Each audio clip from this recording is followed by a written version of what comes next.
어머나 이거 우리나라 망하는 거 아니까 줄줄이 부도가 납니다. IMF 이후 최악의 경제 위기다. 제2의 IMF가 올 수 있다. 요즘 이런 이야기가 나오고 있습니다. 알고 계셨나요? 헐, IMF 너무 무섭잖아. 너무 놀라운데 문제는 경제 위기가 아무리 심각해도 당시를 겪지 않았다면 실감이 나지 않을 수가 있어요.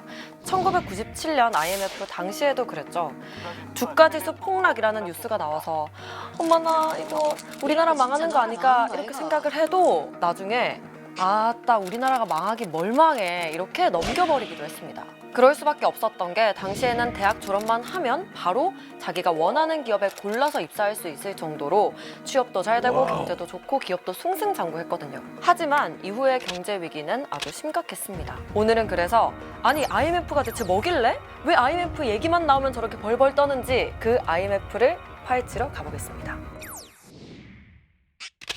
1960년대부터 30년간 한국 경제는 고속 성장합니다. 이때 경제 성장을 위해서 외국에서 돈을 많이 빌려오기도 하는데요. 그뿐만이 아니라 많은 기업들은 과감하게 투자하고 또 사람을 고용하기 위해서 은행에서 대출을 많이 합니다. 이때는 은행 대출도 잘 됐을 때거든요. 그렇게 성장한 대표적인 기업 중 하나가 바로 한보그룹입니다. 이 한보그룹은 당시 우리나라 한국 경제의 고속 성장을 대표하는 기업 중 하나였는데요. 4년 만에 계열사 4개에서 22개로 아주 급성장했습니다. 그런데 이 한보그룹도 알고 보면 사채로 연명하고 있었던 거예요.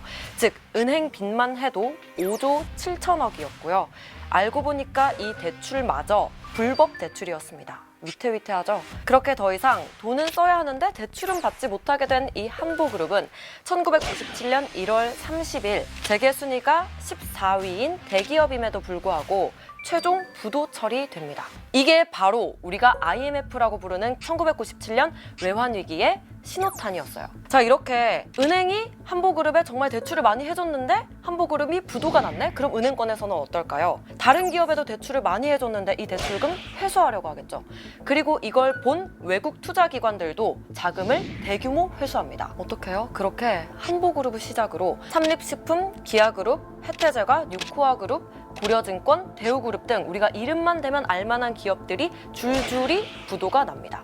이렇게 기업들이 부도가 나니까 당연히 국가 신용 등급도 계속 떨어지고요.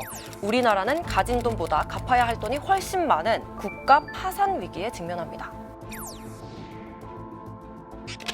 그리고 드디어 IMF가 등장합니다. 우리는 1997년 당시에 겪었던 경제 위기, 외환 위기를 통틀어서 IMF라고 하지만 사실 IMF는 International Monetary Fund의 약자로 국제통화기금이라는 뜻이에요. 즉 IMF에 가입한 나라들이 여기에 돈을 모아서 경제가 어려운 나라에 돈을 빌려주는 곳인 거죠. 그런데 왜 이 IMF를 우리나라 경제 위기를 대신하는 말로 쓰느냐 하면 1997년 11월 21일 우리 정부가 국가 부도를 인정하고 IMF에 200억 달러를 빌려달라고 합니다.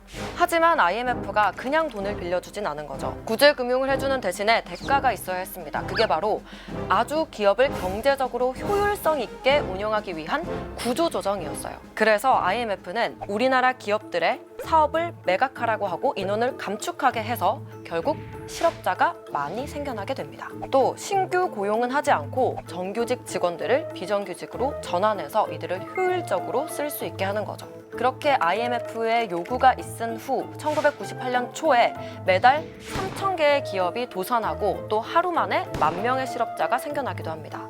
이게 우리가 IMF라고 부르는 그 당시의 경제 위기, 외환 위기의 실상이었어요. 그리고 그때 효율성을 최고로 하는 그 기업의 논리는 지금까지 쭉 이어져서 지금도 비정규직 문제, 구조조정, 그리고 실업자 문제가 심각하고요. 요즘에 그런 얘기 많잖아요. 아, 공무원이 최고다. 제발 공무원 해라. 이렇게 부모님들이 추천해주시는 이유는 당시 외환위기를 겪은 우리 선배 세대들이 나처럼 이렇게 대학 졸업하고 기업 들어가서 어떻게 될지 모르는 상태에서 갈 곳을 잃지 말고 안정적이게 공무원 하라. 라는 뜻인 겁니다. 이렇게 IMF라고 하면 국제통화기금이 아니라 대량 실직, 해고, 부도가 생각나는 것은 우리가 가진 IMF에 대한 집단 트라우마 때문입니다. 그래서 코로나 사태로 인한 경제 위기, 제2의 IMF 올 수도 있다 이렇게 이야기를 하면 헉 할 수밖에 없는 거죠. 그런데 뉴스 중에 몇몇 뉴스는 이 IMF 집단 트라우마를 악용하기도 한다고 합니다. 그런 사례들은 일요일 밤 9시 40분 KBS 저널리즘 토크쇼 J에서 만나실 수 있습니다. 여러분, 저널리즘 토크쇼 J 구독자가 25만이라는데 10마리 투 채널 왜 구독 안 하십니까? 얼른 구독해주세요.